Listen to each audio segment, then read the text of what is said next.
So you have an idea. You saw on the map, in which a lot of times we're doing something, and every idea starts with the problem. So you'll be in a problem, something happens, you can't get through it, and boom, your mind blows with an idea.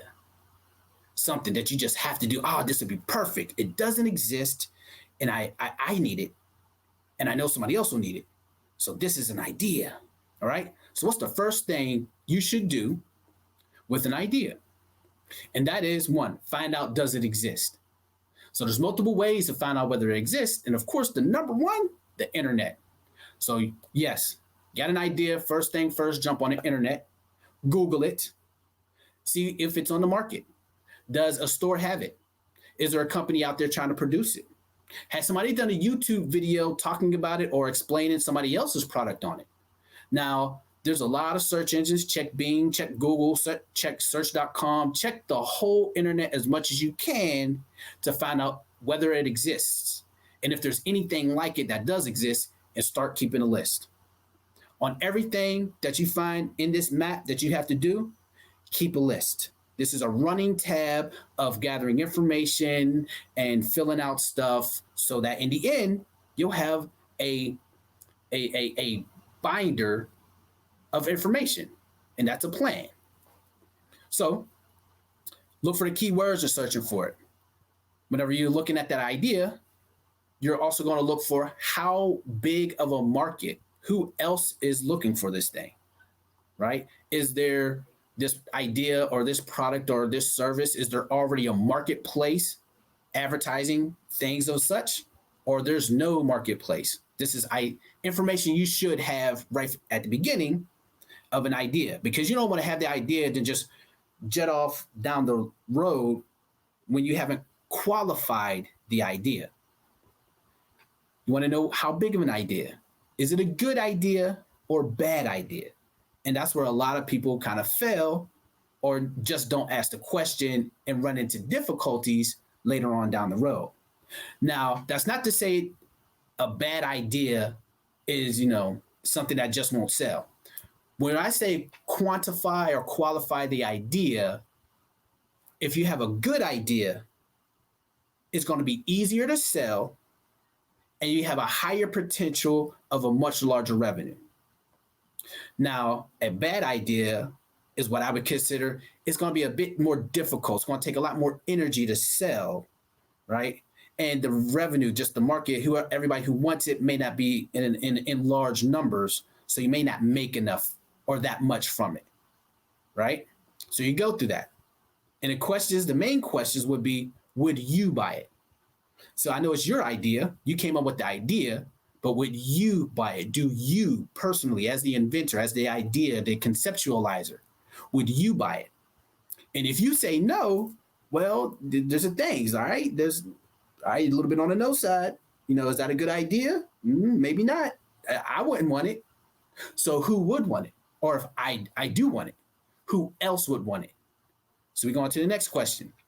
Would your family, do you need it or want it? I know I was about to go, there's your family or friends, but before that, still on you. Do you need it or do you want it? There's a big difference between a need and a want. And just because you want it doesn't mean it won't sell, right?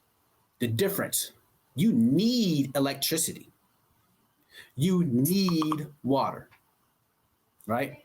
I just want nice shirts. It's not necessarily a need. Now, I every month have to buy both. So you see where the money goes. But if it came down and I had to choose on my last dollar, would I choose a shirt or electricity? That's the difference between a need and a want. The urgency to spend even on my last dollar on a need is easier. It's an easier sell, right? Than something on a want. You're going to have to change your marketing aspects on something on a want. When it's a need, all you got to do is present it. You don't have to spice it up. You don't have to jazz it up, right? Is it a need or is it a want? Now, with that information, you're going to take it to your close family and friends, people around you. You're going to ask them, you're going to survey them. On the idea, you can sketch it out, show them a picture, but you're going to ask them, would they buy it? Do they want it? Get their feedback from it. And this is your close group. Now, the caveat is they may not tell you the truth because these are your close friends and family. They love you. They respect you. They like you. So any idea, oh, it's a cool, yeah, I would buy it. That may come out. You may get that from them, but it may not be the true answer or the true representation of the market, especially if they themselves are not directly in the market.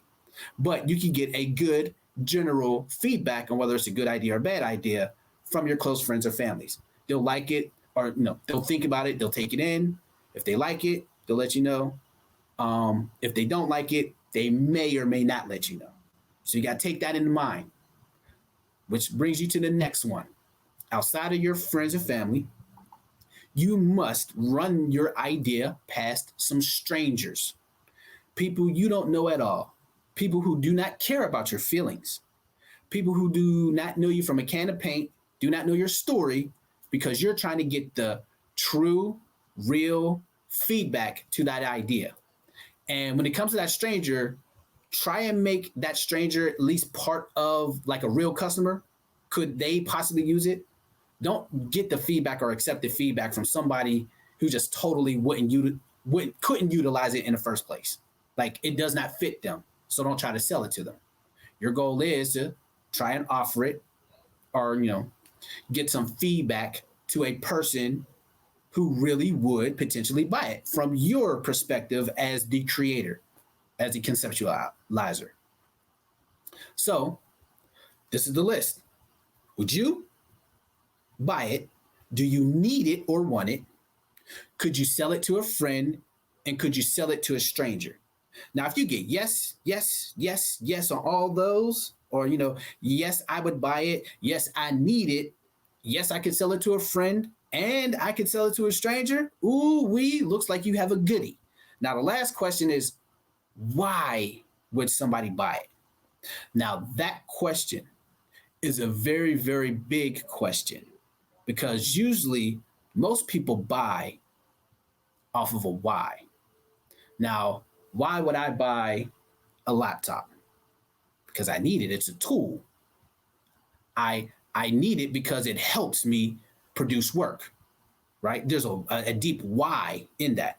If there's no why, most people are not going to spend. It's not going to spark that drive to purchase. So think about that. Whenever you're thinking about your idea, right at the beginning, before you start tinkering and making something, make sure you align with this list here, right? To ensure you have a good qualitative idea, product, right? And you've thought about the market and the end user already before you dive into the next step. And that next step, if we go to the map, is, and again, we're going to follow straight through the map, financial and business analysis. I am Sharon Cutter Smooth EP Digital, helping inventors, product developers who are having difficulties producing their ideas, making their ideas, and selling their ideas. This is entrepreneurism, nerdpreneurism at its finest to get you from your idea to your dollars. Sharon Cutter Smooth EP Digital. That is everything today. Please like, please subscribe, please share. If I have taught you anything, if you've learned something and you want to learn something in the future, like, share, and stay tuned. Visit the website. We got a lot of good stuff. And let us know what you think. Let me know in the comments below, and I'll talk to you later. Peace be upon you all.